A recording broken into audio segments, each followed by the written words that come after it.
Okay, let's take a last quick reflection from each of you. And I really do mean fairly quick, ladies and gentlemen. Just a quick reflection on whether we're richer in 10 years' time on your expectation, and if so, how come? Well, I'm obviously not going to answer that, right? Because I'm... The question that intrigued me was the one about the morality of economics. Because in America, anyways, this question is often framed not as an economics question, but as a kind of... And by the way, we really are living in the age of economists, right? Look at this panel. And if we'd done this 5 years ago, we would have been talking about the culture wars, right? And like the theory of evolution and something like that. And in America, we have these economic debates, but we debate them as a form of culture war.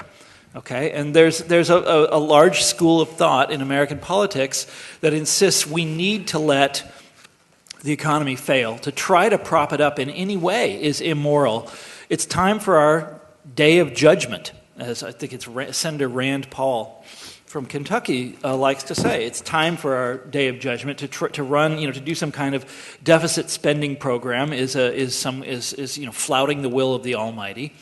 And there's this very moralistic view of what needs to happen to us, and what needs to happen to us is that we need to get spanked. We've been bad. We've lived beyond our means for too long, and now it's time for us to be punished. Thomas, thank you very much. Diane. I think the upstairs questioners were absolutely right, that in the long run, it's innovation and productivity that make us richer. And there's lots of that out there still. And it's not new iPods, but it's graphene and other smart materials, and it's biotechnology, and it's agricultural productivity. And it's also all the innovations that seem really ordinary but make a difference to your life, like tights that don't get wrinkled and socks that don't smell and different flavoured breakfast cereals and all of that stuff. So I don't know if 10 years is the right time horizon, but we will get there. But FDR made a speech when he said you judge your society by how well it does by the poorest members, not how much more it gives to the richest ones, and that's the one we haven't cracked yet.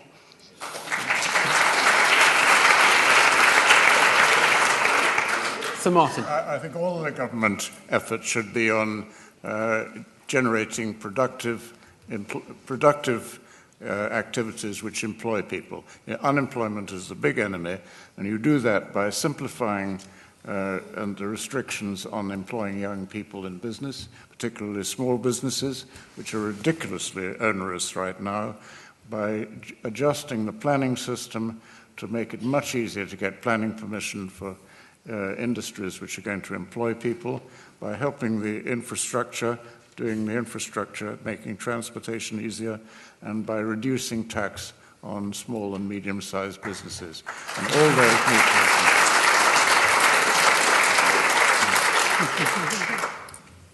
happen. Anatol. Well, I agree very much with Diane. I think we will be richer in 10, 15 years' time.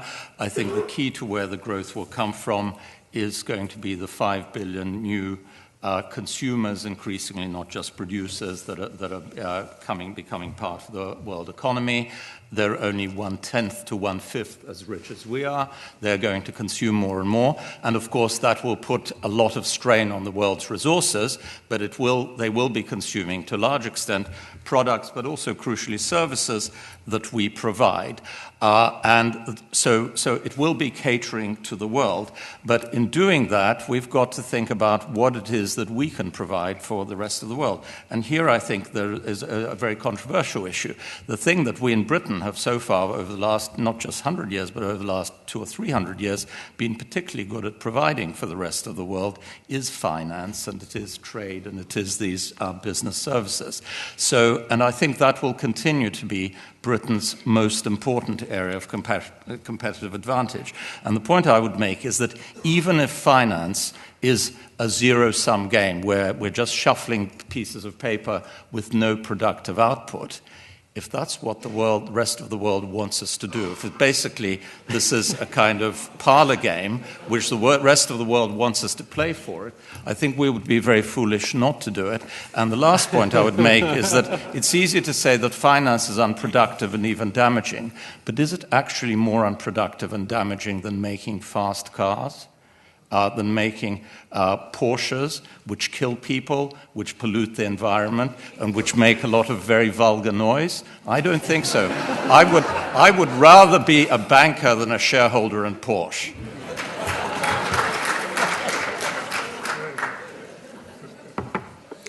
may be some overlap between Porsche There is. runs and bank. Tasteful banker, tasteful banker. I rather agree with Anatole that we should go on running the casino so long as we don't allow British people to play in it with our money. like in Macau, that's right. On the growth question, I would answer that I don't think we will be richer in 10 years' time. And my reasoning is that although I think the innovation will continue in the ways and in the areas that Diane has described, I think our capacity to mess up our political and financial institutions is currently so great that we will not actually enjoy a net benefit from that process. And I think directly relevant to that, I would like to end by picking up the morality issue once again and saying that in my view, not only is morality not inconsistent with a market economy, it's actually indispensable to making it work.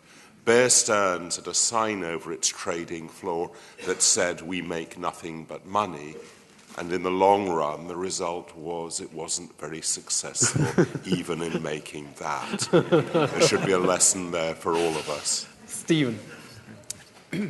Well, my prediction would be that our absolute growth rates will be significantly lower than they have been over the last 50 or 60 years, which has been an extraordinary period of rising wealth and rising prosperity. Our entitlements overall will have to be cut back because we've assumed that we have that continuous increase in prosperity at that rate carrying on into the future. It will not happen. As far as global growth is concerned, it will come increasingly from parts of the emerging world, as it has done already over the last 10, 15 years, where we're beating ourselves up about the disappointments in the UK and the US. It's extraordinary increases in living standards in other parts of the world. Absolutely revolutionary. And my final thought is to use an option we haven't discussed as yet, which is what I like to call the theological option, which basically involves praying for a strong recovery. There are lots of policymakers who've rediscovered God in recent times, and I hope that God exists. Thank you.